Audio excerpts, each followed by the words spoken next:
On October 4th, 1957, the birth of the space race was ignited by a small 184-pound sphere launched into orbit by the Union of Soviet Socialist Republics. This sphere, a satellite named Sputnik 1, was equipped with a small radio transmitter sending out signals from space. Sputnik took 96 minutes to circle the Earth, staying in orbit for 92 days. Its chirping sound was heard by the world.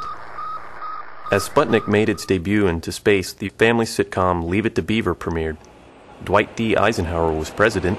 The United States was experiencing a time of prosperity and peace, feeling cozy and on top of the world, tuning in to TV, vacationing in big finned cars, becoming an auto nation with drive-ins, drive-thrus, mobile homes, going for convenience with automats, TV dinners, whipped cream in a can, being modern, educated with an eye toward traditional values. There was an awareness of the USSR, the Cold War, and nuclear threat, but the country wanted out from under the austerity of World War II and the Korean War, leaving the business of war in the background. Sputnik's launch shocked the country, bringing the awareness front and center. The Soviets showed a superior hand to the United States in science and technology and made us once again think about the nuclear threat. Sputnik became a shocking wake-up call. The man behind the launch of Sputnik was Sergei Pavlovich Korolev, the designer of the R-7 intercontinental ballistic missile. The ICBM was first designed for the purpose of carrying missiles long range, but instead was used to launch Sputnik. The Russians, I think, felt, that they could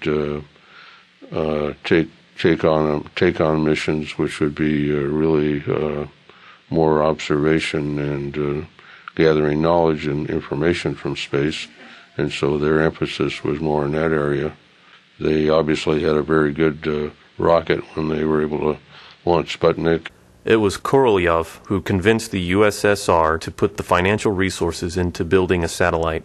The United States lacked a unified front in regard to a satellite system, which caused a lag in the development in that area. Well, I think that we hadn't really put the emphasis on developing capability as the Russians had. They had individuals in Russia that were very capable and were very focused. In the United States, we were not focused that way. We had really didn't have a single group that was responsible for really getting us into space. I think you had the military services all working on it, but it wasn't a focused activity as it was in Russia. Sputnik gave the United States the focus to get a space program in place. President Eisenhower wanted the program to be of peace and non-militaristic, but he also wanted to put on his game face and show that the United States was still in the race. President Eisenhower reassures the nation that Russia's success with the first satellite does not indicate a serious lag in American rocket research. I consider our country's satellite program to be well designed and properly scheduled to achieve the scientific purposes for which it was initiated.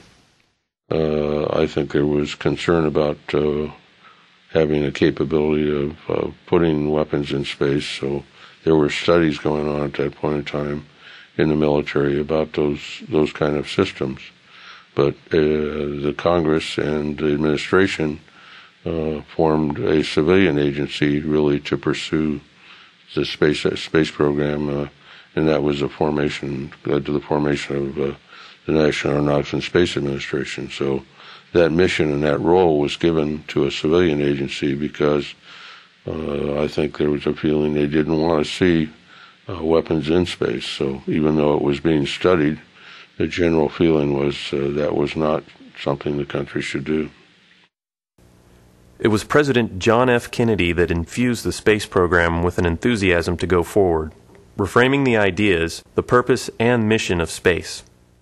He envisioned that space would be pursued by the nations of the world in a peaceful fashion. Kennedy presented his plan for the United States' future in a speech given on September 12, 1962, at Rice University. There is no strife, no prejudice, no national conflict in outer space as yet. Its hazards are hostile to us all. Its conquest deserves the best of all mankind, and its opportunity for peaceful cooperation may never come again. We choose to go to the moon. We choose to go to the moon.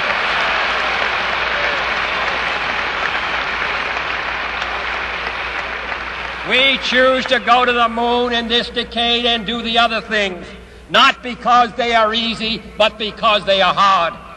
Because that goal will serve to organize and measure the best of our energies and skills. Because that challenge is one that we're willing to accept, one we are unwilling to postpone, and one we intend to win, and the others too.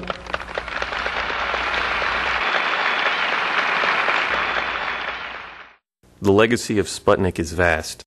It has led to the creation of the manned space program, moon landing, Apollo, Challenger, the Mir space station, and satellites for communication, such as cell phones and internet, and watching weather and weather patterns. The avenues in space have become an integral part of our culture. But the question today, will the legacy of Sputnik continue? Will there be enough young people in the United States to carry on the legacy? Well, I think that Sputnik brought about a focusing of activity here in this country, as I say, with National Aeronautics and Space Administration. But also, I think it led to a really greater emphasis and renaissance relative to young people going into science and engineering. And so I think with the excitement of space and with the goal of going to the moon, you had a lot of excitement on the part of the younger people in the country. They wanted to be a part of it, and so you had a good number of people really wanting to go into science engineering, and I think that was a very good thing for the country. And I think if you look at these last 50 years, we have probably been benefiting from those individuals that went into science and engineering, because that was probably one of the great legacies of Apollo, is that you had that human resource that got us to the moon and allowed us to do the things that we have done in space. But they also provided the nucleus of people that have then pursued technology and gotten us into a leadership role in technology within the world. So I think that was one of the greatest legacies of Sputnik, that we were able to get that excitement and that interest on the part of the young people. And that has become a major problem in the country today.